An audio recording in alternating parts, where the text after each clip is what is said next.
How y'all doing out there? My name is Vince Faney. I am the creator and host of the show Insanity Unplugged, and that show originated at CTV Channel 29 in Eugene, Oregon, and it services all of Lane County. So it's about 80,000 some houses. And basically this post is aimed mainly at my two dear friends, Wanda Geiger, I went to high school with, and Linda Marple, and some others, but these are some of my favorite women. Linda Marple, I worked with the post office, wonderful woman. And a lot of times when I go and do post essays and so forth on Facebook, I voice my frustration, and sometimes I get, a little bit perplexed and disenchanted with people a little bit when they take me the wrong way. Okay, sometimes in communication, it's important for me to communicate properly and not be taken the wrong way. Now, if I say I'm A, B, and C, and you don't take me the wrong way and you don't like me, I'm not too hurt about that. That's just the way it is. It's not like I'm looking for everybody to like me. In fact, I'd be worried if everybody did like me. But to people out there that are important to me, it's important that they understand where I'm coming from. It's important to me, it's important to them. So a lot of people will just get upset and say, well, just forget about what other people think about you. Forget about if you don't agree on everything. Just be happy. People just like it when I'm happy, and that's great that they like it when I'm happy, because there's some people who would rather that I be unhappy. That's just how some of those trolls are. But they want me to be happy, they want me to be fully actualized, and some of them are looking for the carefree Vince, like in the day when all I did was just laugh and joke and grab ass and lift weights and so forth. But the fact is, Wanda, Linda, I am happiest when I'm able to express myself without feeling reservations. So I'm happy if I have problems in life, whether they're issues that are concerning me, whether there's something. I'm happiest when I am solving my problems. I'm happiest when I confront my problems and I adjust things in life to make my life run more effectively. I'm happiest when I confront people instead of holding it in. I think it's important to confront people, even the ones you love, perhaps especially the ones you love, when they take you the wrong way. And part of the reason why I love doing this sort of format, and why I love writing, and why I love interviewing people, and why I love podcasting, is basically to communicate what I think is this necessity for all of us to give up any errors of thinking that we have. And we all have errors in thinking. The more errors that we have in life, the more problematic life is going to be. The more errors or inability to communicate properly with each other, the more hurt and problems it's going to cause between people. So to me, I can actually voice my displeasure, even voice my admit that I'm a little bit offended or hurt, and yet I'm happier if I address those things right front on. Just them. That's the way it is. And the reason why it's important for me to chat and communicate with people about errors in thinking is that's what's holding our species back. That's why we have all this polarization between the races, between religions, between political parties, between people. So much hate in the world. There's so much hate in the world is because people are reticent, or they lack the ability to communicate their displeasure without resorting to ad hominem attacks or in anger and hatred, or they're afraid of being attacked. So a lot of people hold stuff in. And I went to therapy years ago, and I got other friends who are therapists or have degrees in therapy, like quite a few people we worked with, Linda. I forget, I can't think of his name right now. I lived on Washington Street. We called him the Myth. What the heck is his name? Don Watson. Okay? So a lot of people go to therapy and because they can't communicate their angst or their disappointment or their aspirations with the people around them. Oftentimes the people around them don't care, don't want to hear it. So there's a lot of miscommunication, a lot of lack of communication. And people got to learn how to confront each other and be strong in their confrontation without being threatening. To confront each other with a little bit of tough love sometimes. So I'm actually happiest doing that. I'd be unhappy if I didn't do that. In fact, for many years, I held my tongue with certain family members, things I wanted to express, but I was afraid of letting loose and totally destroying any chance of having a relationship with some of these people. Then I had to come to the realization that some of these people I'll never be able to have a relationship with, or it's maybe not even worth having a relationship with, or worth having saving such a relationship. And also I had to learn that these people, I had to confront them in a way that wasn't pointing the long finger of accusation at them and saying how bad they were, but basically just to be honest in a loving way, in a way that would help them to save face as much as possible, but to communicate your perspective, your point of view, from the way you saw things, externally, internally, and hear it from their point of view, and then to straighten it out. I did that recently with my stepfather, and I wish I had the wherewithal of doing that years ago. Could have saved a lot of time, because he did not understand where I was coming from. He had suffered from many errors in judgment, and vice versa. So I like taking responsibility for that. You know, and when it comes to errors in thinking, I'm a person who's, you know, I didn't always want to have kids. In fact, kids kind of irritated me when I was young. Maybe I had too much testosterone. I was like that bear that wanted to kill the cubs. I don't know.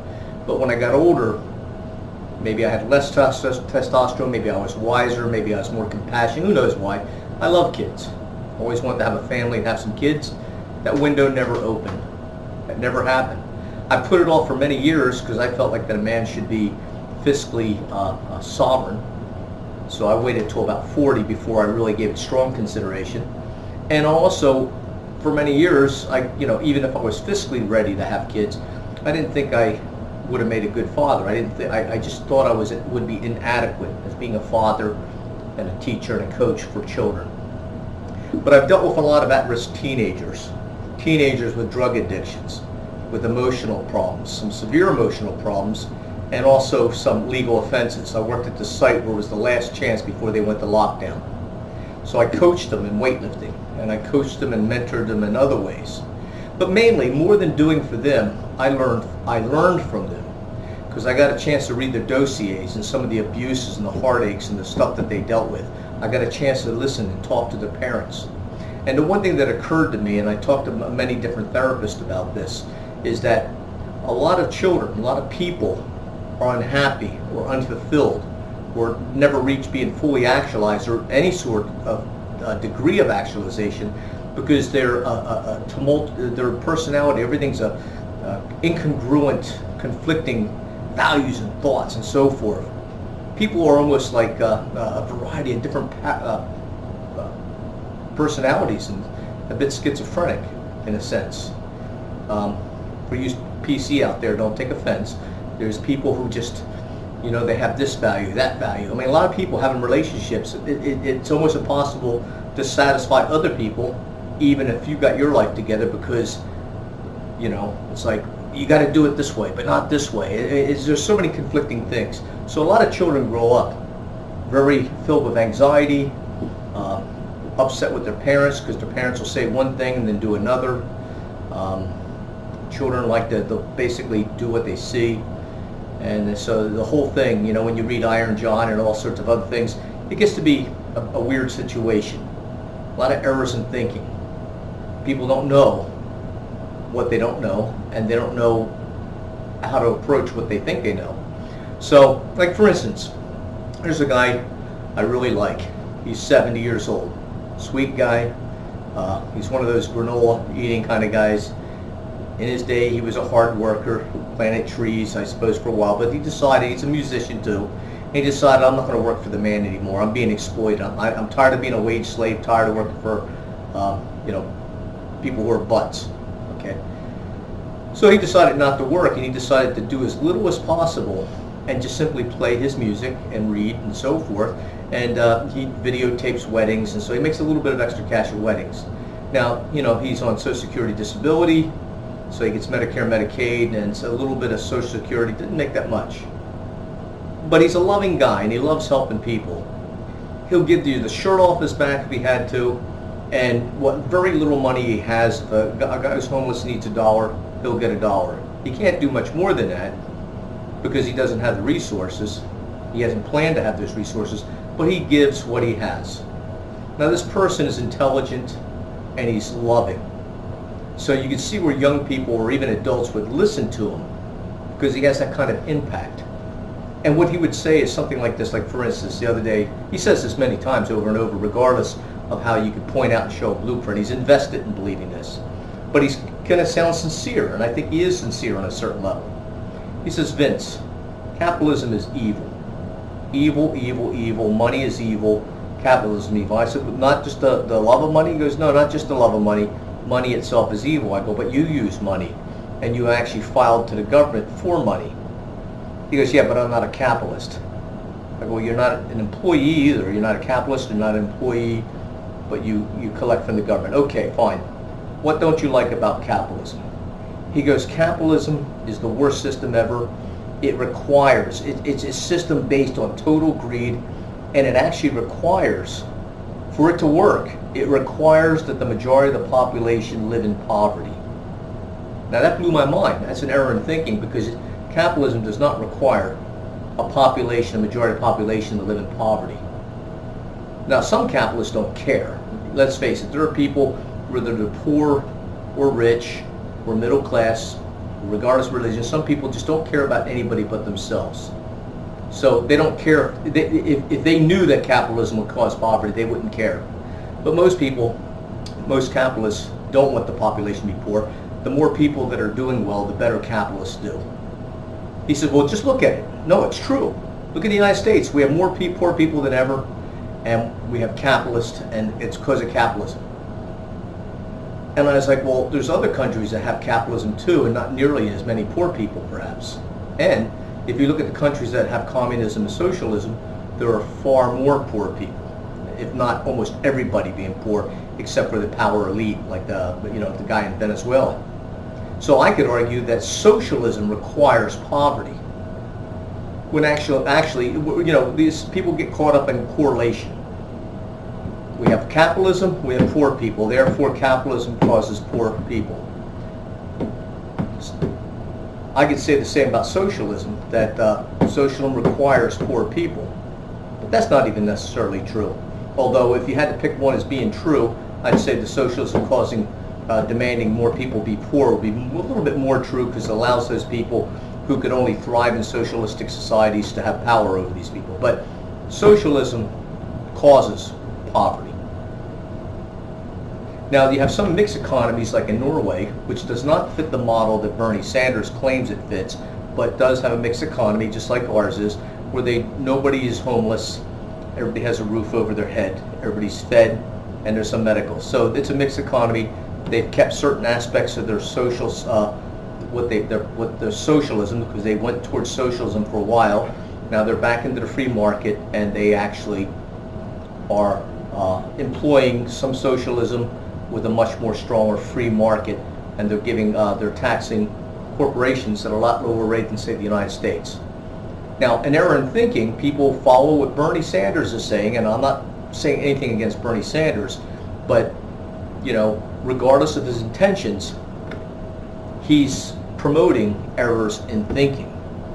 So when you got people who are coming out and saying all landlords are greedy, and these are people who say, I just love people and I want to see people not be homeless, and this is why landlords are greedy, and then they give you these excuses. As a person who knows for a fact that they're in error, I feel compelled, it makes me happier to face these people, confront them intellectually, emotionally, in as much of a forthright manner as possible, without any ad hominem attacks, without hating them, and just saying, there's the old saying, judge the actions, not the person. So I want to judge the actions and what the person's saying and doing, and saying, not only are you in error of thinking, you're promoting, like a virus, your philosophies, your wrongful, untrue philosophies to the younger generation. And the problem with transmitting errors of judgment and dysfunctional blueprints and programs, it causes people who follow them harm. Okay? It'd be like saying, oh, you have diabetes? Eat a bucket of sugar every day. That's an error. It's like saying you have diabetes? Take 10 times the insulin that you need.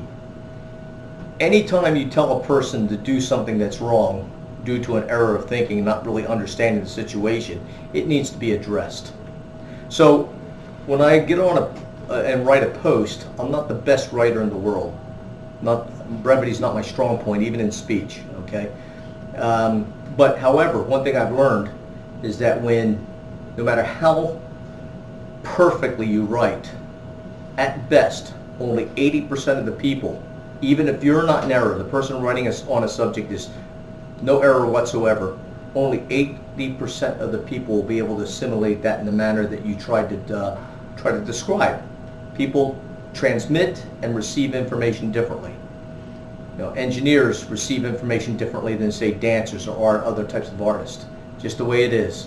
So that's why when somebody misinterprets what I say, whether it's because my lack of writing skill, or because they receive information differently than other people do, or because they're so programmed to believe certain things and so invested emotionally in something that is untrue that they may get mad at you, they need to be confronted, especially if you value them. You got to say, look, you mean enough to me for me to basically confront you on this.